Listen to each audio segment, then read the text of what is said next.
আমি ডাক্তার সাইফুদ্দিন আহমেদ। আমি সমৃদ্ধ হাসপাতালে ডায়াবেটিসের প্র্যাকটিস করে থাকি। সারা বিশ্বে মোটামুটি 50 মিলিয়ন মানুষ রোজা রাখে এবং এখন প্রশ্ন হচ্ছে ডায়াবেটিস রোগী কি আদৌ রোজা রাখতে পারবে কি পারবে না, এবং রোজা রাখলে কিভাবে তাদের খাদ্যাভ্যাস চেঞ্জ করতে হবে এবং ওষুধপত্র কিভাবে তারা খাবে এবং কারা কারা রোজা রাখতে পারবে না, এসব বিষয়ে একটু বিশদ আলোচনা করতে চাই। আমরা যারা ডায়াবেটিক পেশেন্ট আছে আমরা বলবো যে সবাই আপনারা রোজা রাখতে পারবেন, কিন্তু কিছু কিছু ক্ষেত্রে রোজা রাখাটা একটু সমস্যা হয়ে যাচ্ছে। যাদের অর্গান ফেলিওর আছে আর কি, যাদের heart failure, kidney failure, liver failure এবং যাদের ক্রনিক ডিজিজ যাদের মারাত্মক শ্বাসকষ্ট বলেন, মারাত্মক রেটিনার সমস্যা আছে, স্নায়ু রোগ আছে, কিছু কিছু ক্ষেত্রে মারাত্মক দুর্বল যারা, তাদেরকে রোজা রাখা থেকে বিরত থাকার জন্য বলা হয়েছে। এবং কিছু কিছু ক্ষেত্রে যারা এখন বুঝতেই পারেন না যে তার হাইপোগ্লাইসেমিয়া হচ্ছে বা হাইপারগ্লাইসেমিয়া হচ্ছে, তারা যারা বুঝতে পারেন না তাদের ক্ষেত্রে রোজা রাখা নিষেধ। এখন কিভাবে আপনি বুঝতে পারবেন আপনি কি হাইপোগ্লাইসেমিয়া নাকি হাইপারগ্লাইসেমিয়া?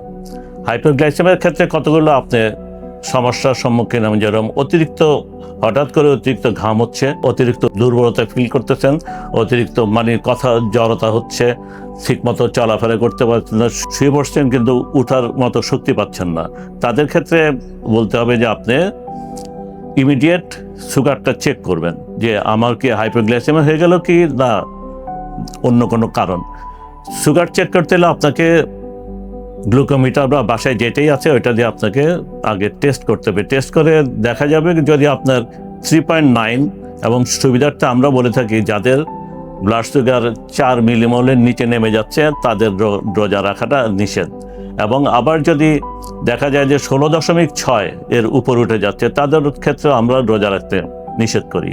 এবং একটা প্রশ্ন করেন প্রত্যেকটা পেশেন্ট যে আমরা রোজা রেখে কিভাবে সুগার মাপবো, রোজা কি ভেঙে যাবে না? সেক্ষেত্রে আমি আপনাদেরকে বলবো যে রোজা রেখে সুগার মাপা যায় এবং রক্ত পরীক্ষার জন্য রক্ত দেওয়া যায় এবং ইনসুলিনও রোজার সময় আপনারা ইউজ করতে পারেন, তাতে রোজার কোনো ক্ষতি হবে না।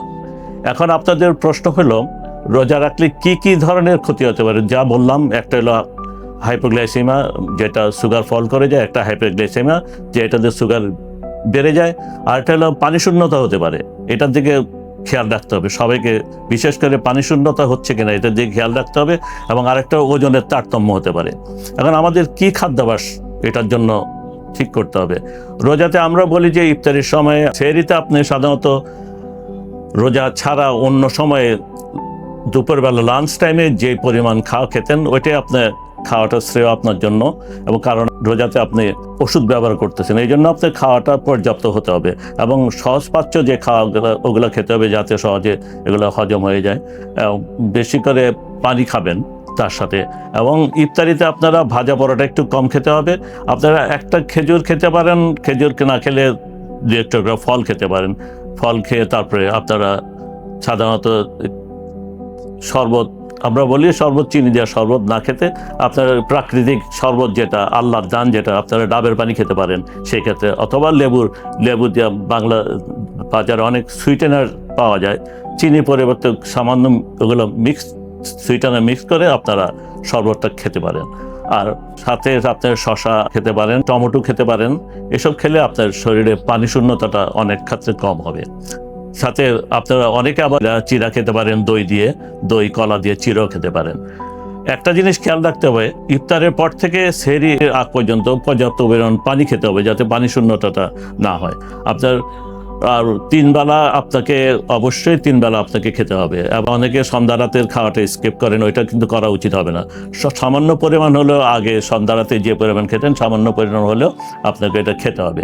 এখন বলা যায় যে ওষুধের ক্ষেত্রে কি হবে, ওষুধ কিভাবে খাবো?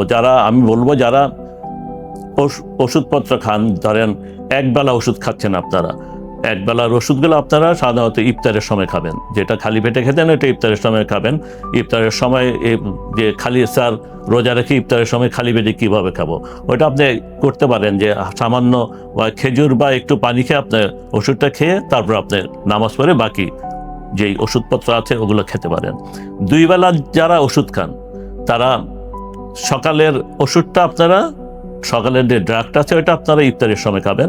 আর রাতের ড্রাগটা হাফ পরিমাণ অর্ধেক করে আপনারা সেহরিতে খাবেন, রাতে কোনো ওষুধ খাওয়ার প্রয়োজন হবে না। যারা 3 বেলা ওষুধ খান, যেটা ধরেন মেটফরমিন আপনারা 3 বেলা, অনেক সময় আমরা দিয়ে থাকি 3 বেলা মেটফরমিন খেতে, তাদের ক্ষেত্রে আমরা বলবো 2টা ট্যাবলেট আপনারা 3 ভাগের 2 ভাগ আপনারা ইফতারের সময় খাবেন, বাকি আপনারা সেহরিতে খাবেন। মেটফরমিনের বেলায় সেহরিতে ওষুধ খেলে খুব একটা আপনাদের হাইপোগ্লাইসেমিয়ার সংখ্যা থাকবে না।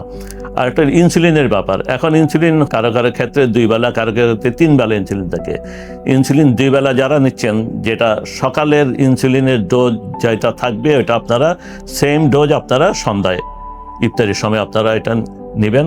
আর রাতের ডোজ যেটা আছে ওইটাকে আপনারা হাফ করে অর্ধেক সেহরিতে নেবেন, সেহরি খাওয়ার আগে ইনসুলিনটা নেবেন। আর 3 বেলা যারা ইনসুলিন দেন তারা 2/3 নিয়ে নেবেন, টোটাল ইনসুলিনের 2/3 আপনারা ইফতারিতে নিয়ে নেবেন সেহরিতে। এখন আপনারা রোজার আগে অবশ্যই আপনাদের যে ফিজিশিয়ান আছেন আপনাকে, যিনি দেখেন সবসময়, ওনার সাথে যোগাযোগ করবেন। যোগাযোগ করে আপনার ডায়াবেটিসের স্ট্যাটাস, আপনার লিপিড প্রোফাইলটা করতে হবে, ডায়াবেটিস করতে হবে, শরীরের চর্বির, রক্তের চর্বির পরিমাণ সব কিছু দেখে ডাক্তার সাহেব আপনাকে সব কিছু ঠিক করে দেবে। আপনার রোজার আগে আপনার কিভাবে আপনি চলবেন, কিভাবে আপনি ওষুধপত্র নেবেন, খাদ্যাভ্যাস আপনার কি হবে এবং লাইফ স্টাইলটা কীভাবে হবে, সব কিছু ডক্টর আপনাকে ঠিক করে দেবেন। আমি ডাক্তার সাইফুদ্দিন আহমেদ, আমি সমৃদ্ধ হাসপাতালে ডায়াবেটিসের প্র্যাকটিস করে থাকি এবং আপনাদের যাদের সমস্যা মনে করেন অথবা যাদের প্রয়োজন মনে করেন আপনারা আমার কাছে আসতে পারেন।